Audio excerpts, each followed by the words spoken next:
নমস্কাৰ। মংগল গ্ৰহই নিজৰ ঘৰ সলনি কৰিবলৈ গৈ আছে। মংগলে ধনু ৰাশিৰ পৰা মকৰ ৰাশিত প্ৰৱেশ কৰিবলৈ গৈ আছে অহা 16 জানুৱাৰীত। 16 জানুৱাৰীৰ পৰা 23 ফেব্ৰুৱাৰীলৈ মংগল গ্ৰহই নিজৰ উচ্চ ৰাশি মকৰত অৱস্থান হ'ব। তেতিয়া এইখিনি সময়ত কেইটামান ৰাশিৰ কাৰণে বিশেষ শুভফল দেখা যায়। মংগলে যেতিয়া নিজৰ উচ্চ ৰাশি মকৰত প্ৰৱেশ কৰিব, এইখিনি সময়ত ৰোচক নামৰ ৰাজযোগ এটাৰ সৃষ্টি হ'ব, যিটো পঞ্চ মহাপুৰুষ ৰাজযোগৰ ভিতৰত এটা অন্যতম ৰাজযোগ।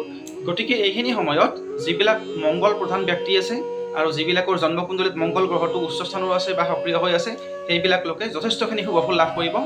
বিশেষকৈ কৰ্মত অগ্ৰগতি, নতুন কৰ্মৰ সন্ধান পাব, নতুন কৰ্মৰ সুযোগ পাব, প্লাছ আপোনালোকৰ কৰ্মক্ষেত্ৰত প্ৰমোচনৰ যোগ আছে।